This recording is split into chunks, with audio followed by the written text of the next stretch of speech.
This was my second train ride of the night. The way it started didn't promise anything better than the last one. Freezing wind tearing at my face like sandpaper and razors, ice hard and slick under my hands and feet. Somewhere in the background, the wail of sirens, the city howling after me. New York sped by in fast forward. Dark rooftop water towers and a dead forest of antennas and chimneys, all a blur. When the train he was riding slowed down, Gagniti made his move.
It's Payne! He's coming down the stairs! Shoot the bastard! Okay, boss. You got it.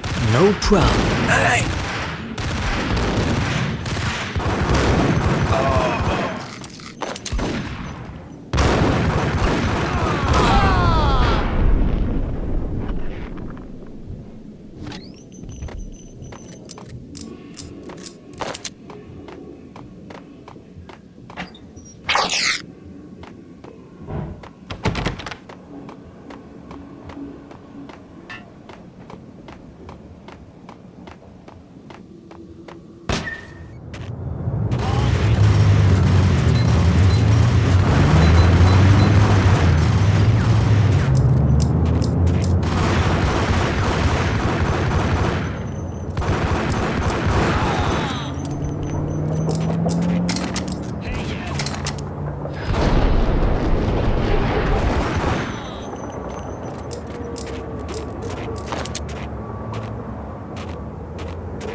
Max Payne has nowhere left to go. We are very close to capturing him. You'll get a full statement then. Right now, I've got better things to do, ma'am. That was Deputy Chief Jim Bravura from the NYPD with no further comment at this time. Apart from his suspicious food habits, I figured Bravura to be one of the good guys. Fate had just dropped us on different sides in this. But when it came to capturing me, he was way out of his league. I had already ditched the cops a couple of rooftops back. For now.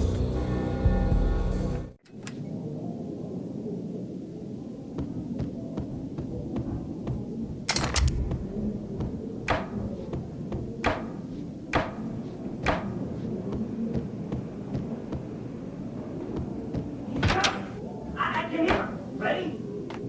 Keep your guns pointed at the wall. Okay. Just hit. Any more. Whack the sun!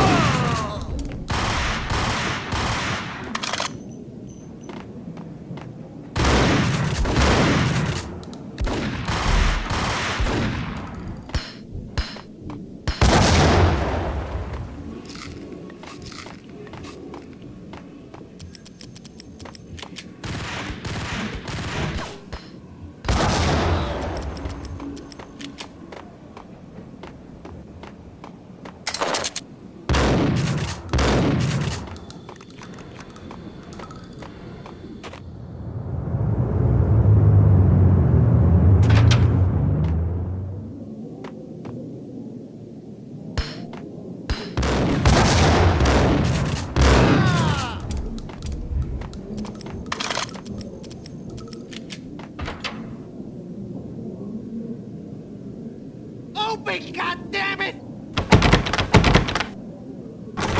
Payne! I'll kill you, you lousy freaking cop!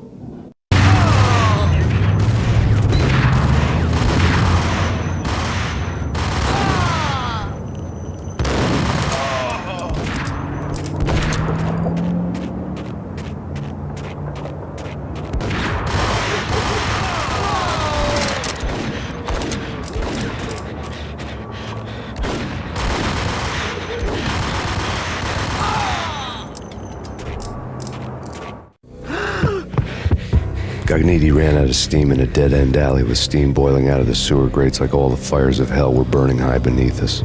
It was shakedown time. Where's Lupino? Screw you! Bad start, Vinny. Ah! Police brutality! I rate pretty high on that. You can't just hurt me in cold blood? Just keep telling yourself that. Listen good, Candyman. I'm not gonna be anybody's fall guy. I want to know where your boss is hiding. There was no glory in this. I hadn't asked for this crap. Trouble had come to me in big dark swarms. The good and the just were like gold dust in the city. I had no illusions. I was not one of them. I was no hero. Just me and the gun and the crook. My options had decreased to a singular course. I'll tell you, just don't hurt me no more. Lupino's at Ragnarok, the nightclub. Book me, take me home into the freaking jail, just don't hurt me. Your rights will be ready at your funeral.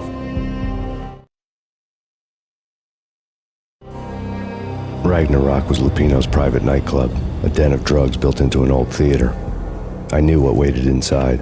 V-head junkies ready to explode in random acts of senseless violence, and Lupino's goon squad, the worst stone-cold killers this side of hell. Ragnarok was as inviting as a headache, flickering and flashing to a machine gun beat. The belly of the nightclub was a gothic theme park that began with bondage games and led to the nasty stuff from there. As subtle with its dark message as a cop-killer bullet through the heart. Like father, like son, just like Jack Lupino.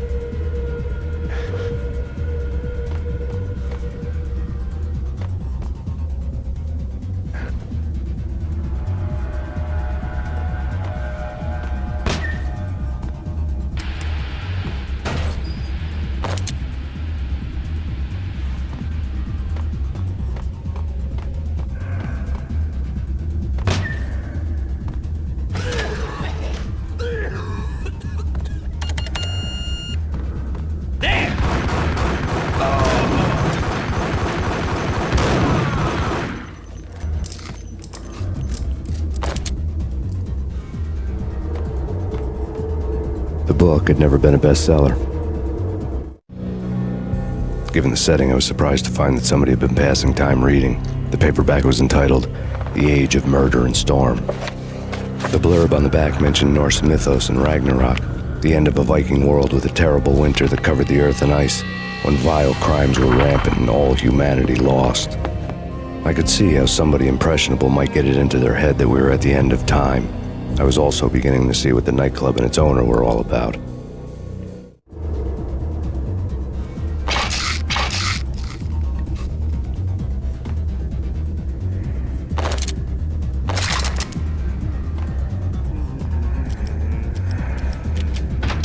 There he is!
Books on the occult had been piled on the table.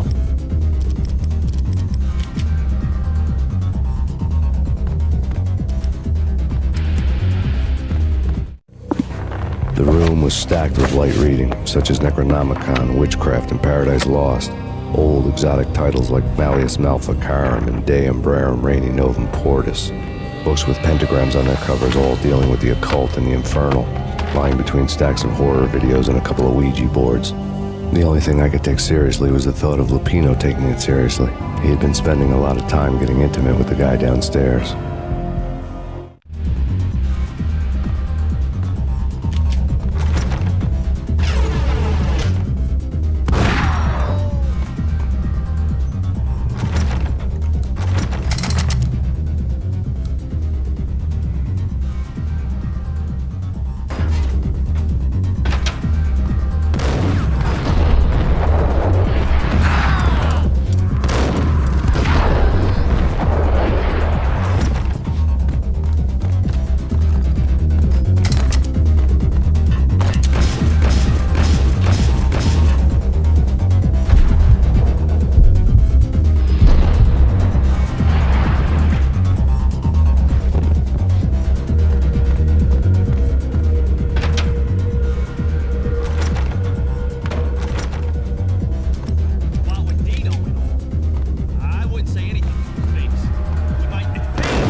What the?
The backstage area led to Lupino's inner sanctum. The hot air inside was like an invisible wall, thick with incense and something else, a sickly sweet smell that made you gag. This was the rotten core of the Big Apple.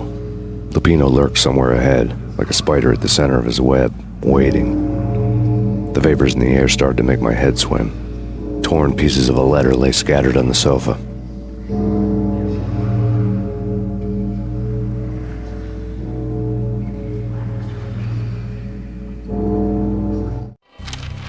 Punchinello had threatened Lupino in writing. The note had been torn to pieces, bloody fingerprints all over them. Don't want you to think that one of my boys is not playing with a full deck. Shape up, Jack. We are running a business here. I'd hate to send the trio to strong-arm you. The trio were the Don's notorious henchmen. It was obvious that Lupino hadn't been intimidated by the threat.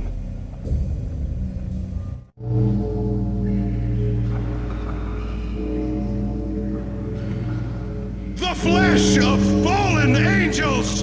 Come to me all! Astaroth, Beelzebub, Asmodeus, Baphomet, Lucifer, Loki, Satan, Cthulhu, Lilith, Ella! Blood to you all!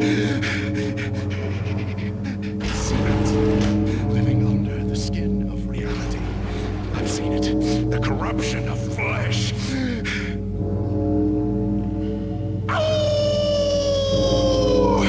I'm the wolf, yeah! I am the wolf! It's close. It's coming. You have come. A witness to the end of time. It's now! I will rise to her side! I don't need the words! I'm beyond the words!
Hey!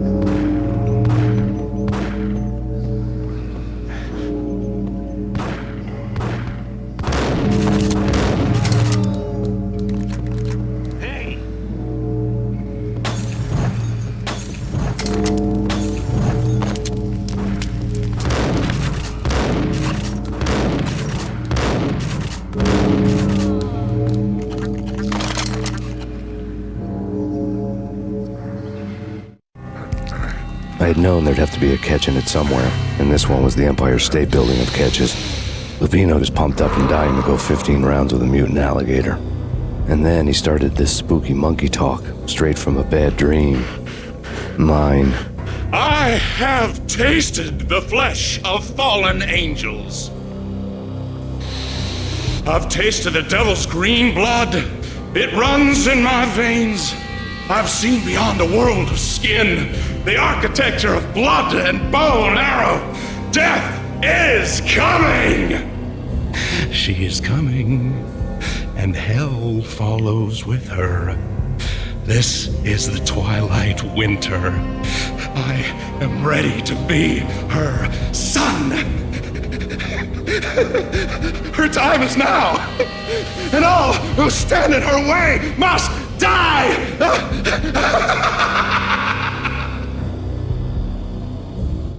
Die! You'll die! You'll die! Now! All die!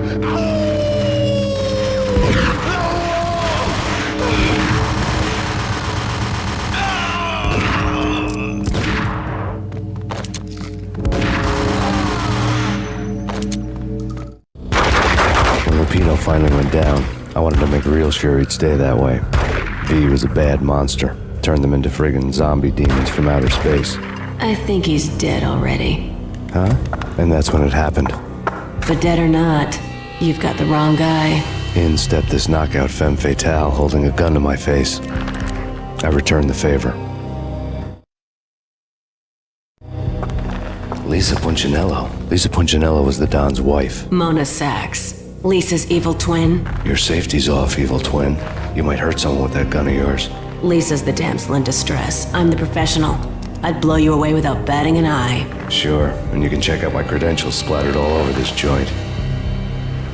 Jack couldn't have framed you. Not the state he was in. We're after the same slime bag. Angelo Punchinello's the one who murdered your friend and framed you with it. You know this for a fact. I've got my sources. I don't have a clue these days. I just shoot them as they come. Who put a contract on the Archfiend? This one's mine. I hate the guts of that sadistic wife-beater. Why not pool our bullets for this one? I thought you'd never ask. My finger was starting to twitch. How do you like your whiskey? I'm easy, as long as you don't try to slip me a Mickey. You're a real angel, Max. It was good stuff. Tasted sweet as honey going down. Nothing personal. Can't risk you going berserk and getting Lisa killed.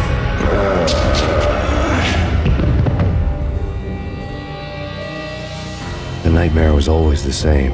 Violent shapes moving in darkness, old and ugly. The killer's mad laughter was a riddle filled with wicked innuendo.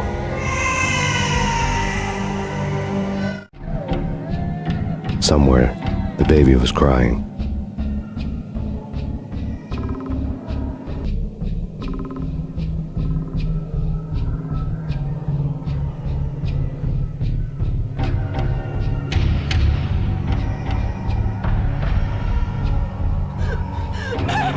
No, please, Max. Why? I didn't mean to.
Should've known it when we found you snoring next to Lupino's corpse.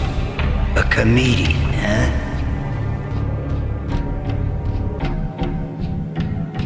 The pictures were filled with good old times.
No. No, no, please, God, no.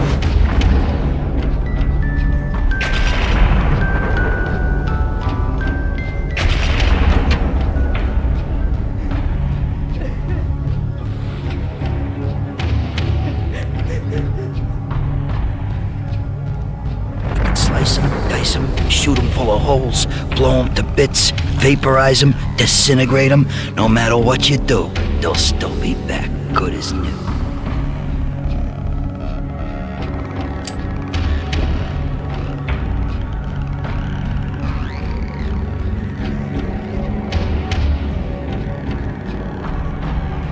Michelle's diary lay on the table. Max, no, please, Max. Why? I didn't mean to. I'm sorry.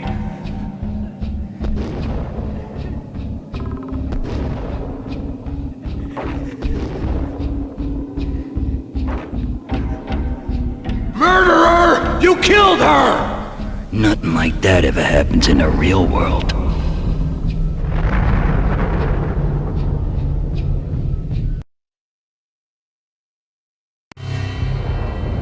I woke up in a bad dream. My head felt 2 sizes too small for my brain. Max Payne. I envy your name. And the killer was smiling. Pleased to meet you. I'm Frankie the Bat Niagara. Niagara, as in you cry a lot? He had a baseball bat and I was tied to a chair. Pissing him off was the smart thing to do.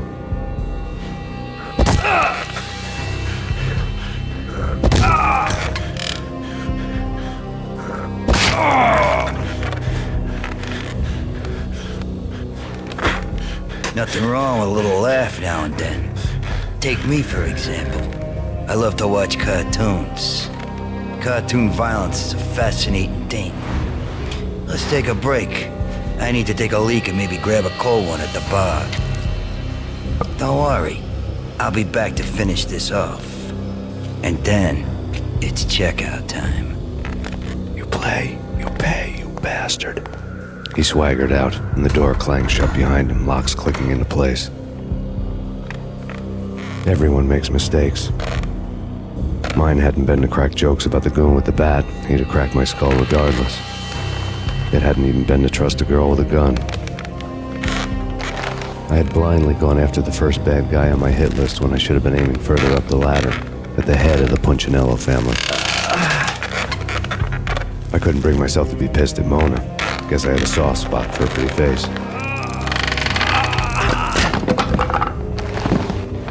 But when somebody decides to play baseball with your head, you tend to get sore. They had dragged me back to the basement of Lupino's hotel. I was beaten, bruised, and blue. I felt like the chair I had broken to get free.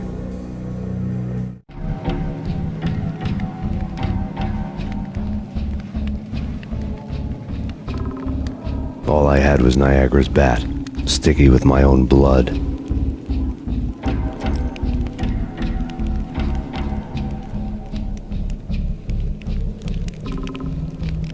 Without a gun, I'd be no match for Frankie's men.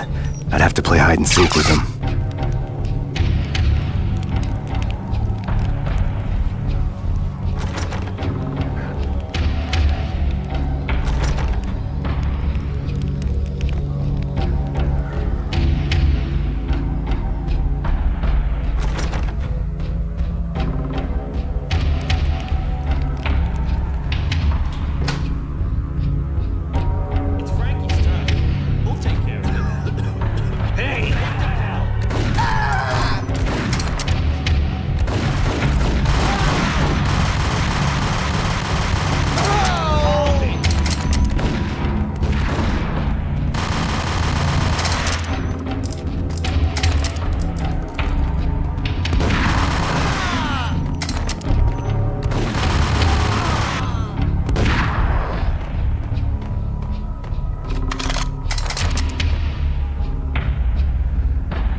Things were fast going from bad to worse.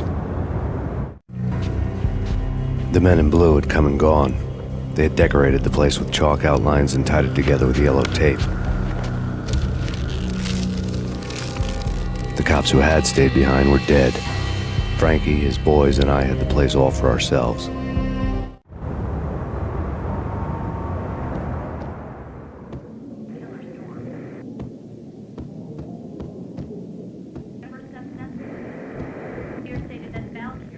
Just forget about it. Just forget about it. Hey, just forget about it. That crazy witch, you should have heard her. She was a real scream when the boys caught her trying to cap the Don. Oh, that's friggin' bad. To the trio? That's even worse than what Frankie's doing to that poor bastard downstairs. She's gonna take a long time to die. The mobster muscle on the phone was talking about Mona. Punchinello's trio were nothing but bad news.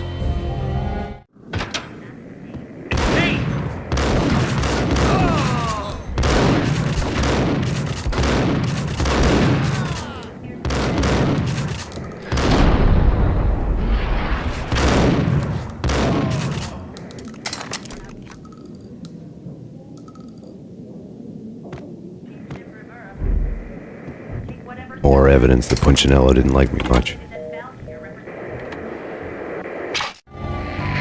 The fact remains that all the victims so far identified in the Ragnarok shooting have been known criminals, many of whom had large doses of V in their blood. Reliable sources say that Max Payne was also among those killed, although no body has been recovered at this time. Reliable sources. That meant somebody thought the Mafia had me, didn't want the cops snooping around anymore. The body would be delivered to them barely recognizable. Case closed. Don Punchinello had the power to be that reliable source, which was no news. But his news was old news. Framing me hadn't been enough. Don Punchinello had put a hit on me.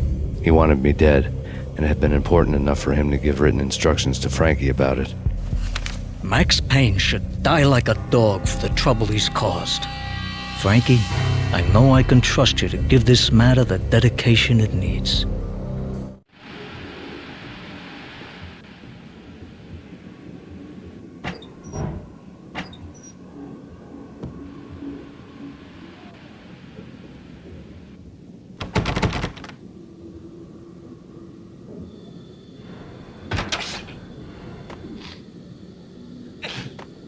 What the?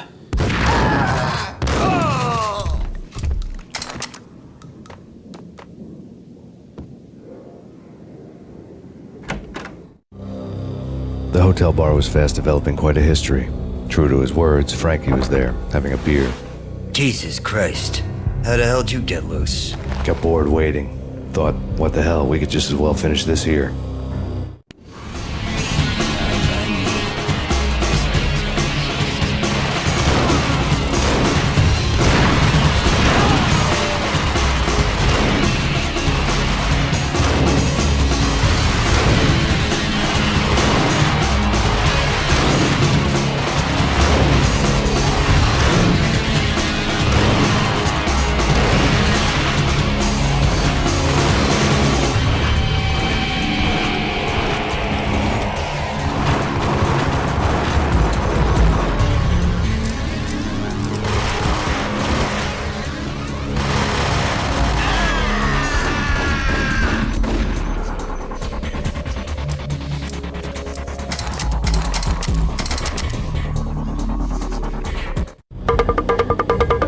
Thank you. You've been a lovely audience. Had enough? I don't play with girls anyway. Unfair! I spotted the tail as soon as I left the hotel. A big black Mercedes. I had seen the car before. That time it had heralded impressive explosions. Vladimir was back. Bang. You're dead, Max Payne. I might have laughed if I remembered how. What's this supposed to be? Cops and robbers? Look, you want something with me? Get in line. Peace, man. Relax. You know you are a real news item. Armed and dangerous. I am going to make you an offer you can't refuse. I've always wanted to say that. It's a bum rap. I've been framed. Well, that's a moot point. Whatever you did or did not do, I'm sure you had good reason for doing it. Want to hear me out? I'm listening. Punchinello messing with V is bad for business all around. But that's not all. There is this guy, Boris Stein, used to pull jobs for me. He's the captain of the cargo ship Charon. Now the bastard turncoat has gone over to the other side, Punchinello's. The ship's loaded with high-res hardware, guns, my business. If Punchinello gets hold of that cargo, he's won and I have lost. And you'll have your work cut out for you. If you want to get to Punchinello, you need heavy-duty persuaders. I am just the man to get them for you. Change the ship back under my flag, maybe pop 2 in the traitor Dime's head while you're at it. You'll get enough guns to start the apocalypse. You in or out? Let's get this show on the road. Vladimir was one of those old-time bad guys with honor and morals, which made him almost one of the good guys. None of us was a saint. The Brooklyn riverfront was a maze of rusty containers, sharp-boned cranes looming up from the snowstorm. On a night like this, you couldn't help but think of the dark army of dead men sleeping with the fishes, cement shoes in line. No Minotaur lurked in this labyrinth, but somewhere out there, on the clanking deck of his cargo freighter, the skipper of the Chiron was waiting, like the ferryman of the river Styx.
had found Boris Dime's ship.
Rust had crept over the sides of the cargo steamer a long time ago. Boris Dime would be on board. I'd have to smoke half of his crew to even get near the gangplank. Guns were probably being kept in the hold, buried amidst the rats and oily water.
Angie, tell me, how much did Dime cost you? I bet it was more than his name. Max Payne. Right the first time. You're dead, punk. You sure you're not confusing me with Boris here? But you are right, of course. Pretty soon we should get together and have a talk. You son of a... Pissing Punchinello off was a dangerous game. But when people get mad, they make mistakes. I should know. That's where I wanted Punchinello, mad enough to trip over his own feet. Preferably into a grave.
yourself. Anybody who says different is calling me a liar. Vladimir here. Collect all the guns and ammo you want. Meet me on the bridge afterwards.